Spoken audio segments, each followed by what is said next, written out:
E aí, Josias, o que representa esta prisão para esse caso, que é um dos grandes escândalos recentes do nosso país?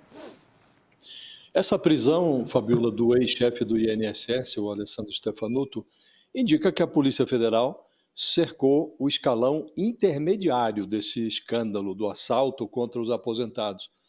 Essa investigação ela vai ficar incompleta se o cerco não for ampliado para incluir o topo da hierarquia dessa roubalheira. Mal comparando, a estrutura de um escândalo de corrupção é muito parecida com a de um clube de futebol.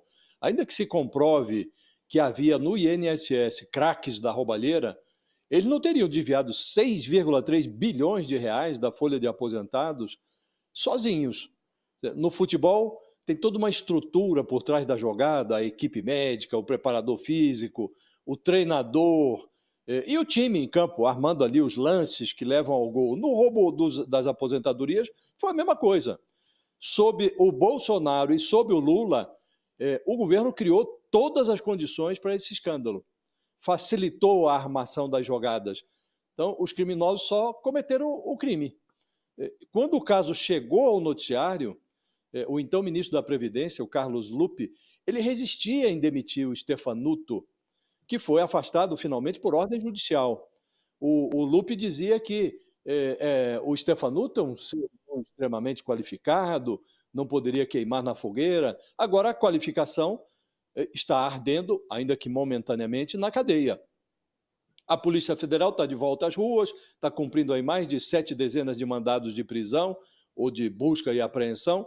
E entre as campainhas apertadas pelos rapazes da Polícia Federal estão as de um ex-ministro do Bolsonaro, o Zé Carlos Oliveira, e do deputado federal Euclides Patterson, que é do Partido Republicanos. Já é alguma coisa, mas ainda está longe do topo, Fabiola. Esse escândalo está, de fato, longe do topo. Então, estamos agora num estágio em que, aparentemente, a Polícia Federal reuniu elementos. O Stefanuto já estava indiciado, agora está preso cautelarmente. A PF reuniu elementos para cercar o escalão intermediário, mas é preciso chegar ao topo, Fabiola, senão vai ficar incompleto. Estava até vendo, até nas nossas redes sociais, também tá na nossa página, os detalhes dessa operação, né? Nessa operação da Polícia Federal, eles encontraram cofre cheio de dinheiro, carros de luxo, até fuzil nas buscas e apreensão. Olha as imagens aí que a gente tem. Fuzil, pistola, carregadores de munição, cofre com maços e maços de dinheiro, reais e dólares. Isso aconteceu no Maranhão. Um baita carro de luxo em Brasília, um Mustang, também foi detido, além de um Cadillac também em São Paulo. Muitas munições, muito dinheiro em Minas Gerais, entre outros locais. E isso vai mostrando, né, Sakamoto, e contando essa história desse escândalo, envolvendo vários agentes públicos e nem de um lado, de outro, de todos, né? Eu acho que esse é o ponto... o ponto principal, Fabiola. A operação da Polícia Federal mostra que a roubalheira no INSS, o escândalo, ele é democrático. Ele pega todo o espectro político, da direita à esquerda. Né? Ou seja, isso aí reforça o que a gente vem falando, é uma coisa até constata o óbvio. Por quê? Porque o escândalo pega o governo Lula, pega o governo Bolsonaro, pega outras gestões antes. Não é uma coisa que foi criada agora. O Lula tem a responsabilidade de ter mantido, o Bolsonaro também. Né? O escândalo cresceu no governo Lula, mas estava lá no governo Bolsonaro, estava em outros governos. Ou seja, é um escândalo, eu não vou dizer apartidário, porque tem muitos partidos envolvidos, né? Não como estruturas, mas com os seus membros. Mas é um escândalo suprapartidário. Então, a operação da Polícia Federal torna a roubalheira do INSS um escândalo suprapartidário, ou seja, tem para todo mundo. Né? E o que acontece em Brasília quando o escândalo é suprapartidário? Ele é enterrado. Né? Essa é a grande possibilidade. Ou seja, essa operação da Polícia Federal, ela importantíssima, relevante, concordo com o Josias, pega o estamento intermediário, tem que continuar avançando. Porém, isso aqui, no Congresso Nacional, vai bater do tipo, bora cozinhar pizza? Bora botar a pizza no forno, né? Por quê? Porque você tá pegando todo mundo e a gente já sabia, já estava pegando aqui e ali. Você pega instituições de sindicatos ligados à direita, instituições de sindicatos ligados à esquerda, você pega políticos da direita, políticos da esquerda, você pega pessoas do governo Lula, pessoas do governo Bolsonaro. Então, o que acontece? Acontece um acordão. Né? No final das contas, o que a gente vai ver? Aquela CPI do INSS que prometeu arrebentar mundos e fundos, ela vai muito provavelmente terminar num grande acordo, deixando para as mãos novamente da Polícia Federal, da Procuradoria-Geral da República e do Supremo Tribunal Federal, inclusive isso aí está nas mãos do André Mendonça, né? Do ministro André Mendonça, acompanha essa investigação, a punição por esses crimes.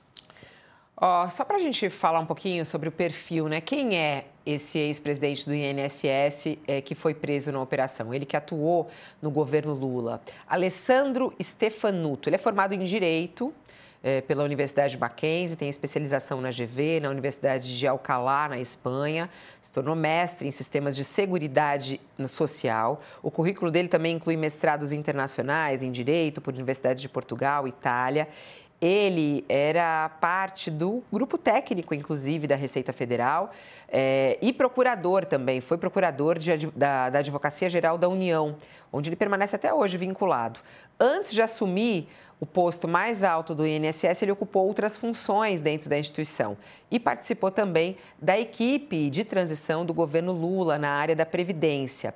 Ele foi indicado para o cargo pelo ex-ministro Carlos Lupe, né? Foi por ele que ele foi indicado ao cargo em 2023, em julho de 2023, pelo Carlos Lupe do PDT. Na época, Stefanuto era afiliado ao PSB, mas acabou trocando de partido em janeiro desse ano.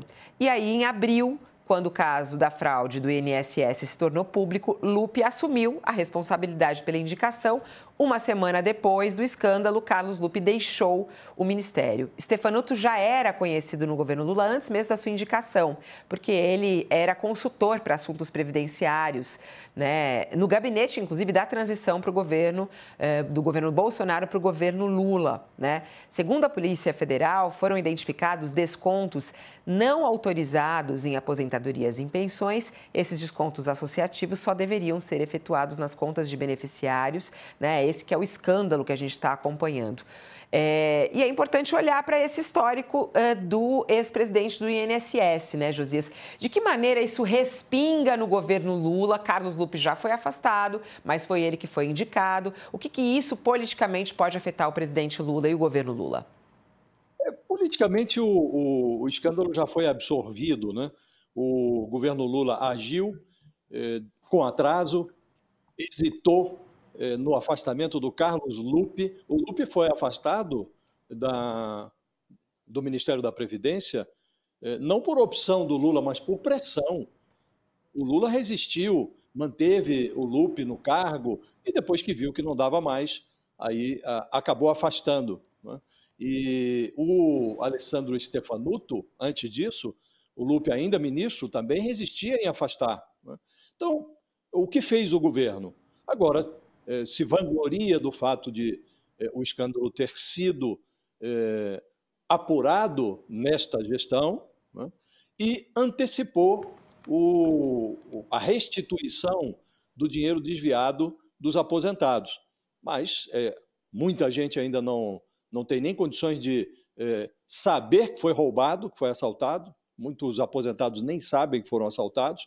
Aqueles que recorreram e que disseram, olha, esses descontos que fizeram na minha aposentadoria não foram autorizados por mim, esses estão recebendo o dinheiro e o governo então se antecipou, está dizendo, olha, descobrimos nós o roubo e estamos restituindo os valores desviados do bolso dos aposentados. Agora, politicamente, então, o governo agiu, contabilizou o prejuízo e se blindou nessa CPI que virou um espetáculo de horrores, né? Essa CPI que foi aberta no Congresso Nacional para supostamente apurar esse escândalo, virou algo fantasmagórico, né? Virou um espetáculo dantesco.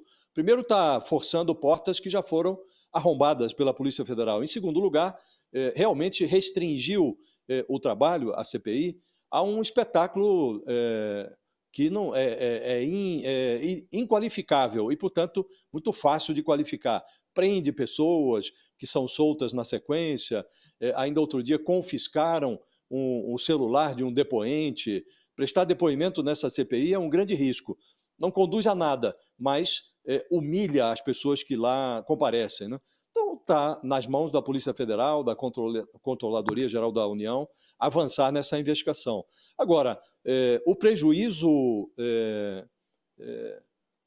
para o contribuinte brasileiro, Fabiola, é muito grande. Essa figura, esse personagem cujo perfil você traçou aí, o Stefanuto, o Alessandro Stefanuto, é, em tese, um técnico. E ascendeu na hierarquia com muita velocidade. Ainda hoje é vinculado à Advocacia Geral da União. Ele é um advogado-geral da União. E aí, o Carlos Lupe aproveitou-se desse perfil técnico para nomeá-lo como se fosse um técnico. E ele, filiado ao PSB, Partido Socialista Brasileiro, o partido do Geraldo Alckmin, ele foi, a indicação dele para a chefia do INSS foi celebrada, festejada no portal do partido, do PSB. Depois que ele caiu em desgraça, descobriu-se essa vinculação dele, ainda sob investigação, não foi condenado, mas está agora até preso. Quando se descobriu essa vinculação dele com o escândalo, o PSB disse, eu não tenho nada a ver com isso. O Lupe disse, não, é uma pessoa de alta qualificação, não pode arder na fogueira. À medida que a investigação foi avançando, o Lupe diz, quem tem culpa que pague, mas eu não tenho responsabilidade. O Lupe reconheceu que foi alertado para esses desvios que estavam ocorrendo no INSS no início da gestão do Lula, numa reunião do Conselho Nacional de Previdência. Ele reconheceu que foi alertado, mas disse que não se sente responsável pelo que se passou no INSS, porque o órgão tinha autonomia. Então, na hora de nomear, o ministro exerce a sua autoridade e indica o nome ao presidente da República. Depois que acontece o escândalo, ninguém é responsável. O partido sai de fininho, o ministro diz que a autarquia, o INSS, é responsável pelos próprios atos, como se não houvesse hierarquia na máquina pública. Então, é sempre assim, Fabiola. Acontece aqui no assalto aos aposentados, acontece no caso dos desvios das emendas parlamentares, sempre que acontece um roubo, a corrupção é descoberta, aí o parlamentar diz, não, mas eu só indiquei a emenda, só destinei o recurso. Cabe à prefeitura aplicar e ao governo fiscalizar. Eu não tenho nada a ver com isso. Nunca ninguém tem nada a ver com nada. Esse é o flagelo da administração pública brasileira, Fabiola. E esse flagelo se repete aqui. Por isso eu disse no início que não basta ficar no escalão intermediário. É preciso subir essa investigação, precisa alcançar o alto escalão do escândalo. Ninguém rouba 6,3 bilhões de reais dos aposentados apenas com o poder de mando no INSS. Isto precisa subir, Fabiola. O governo facilitou esse roubo. O governo Bolsonaro, o governo Lula, disse que isso começou lá atrás com a Dilma, permaneceu no Temer, proliferou no Bolsonaro e aí se multiplicou na gestão do Lula. Isso não acontece por acaso, não acontece apenas por obra e graça dos malfeitores do INSS. Tem gente mais graúda nisso, tem parlamentar, tem autoridade ou ex-autoridade que precisa ser envolvida nessa investigação. Isso não acontece apenas no âmbito do INSS. Isso é uma fantasia imaginar isso.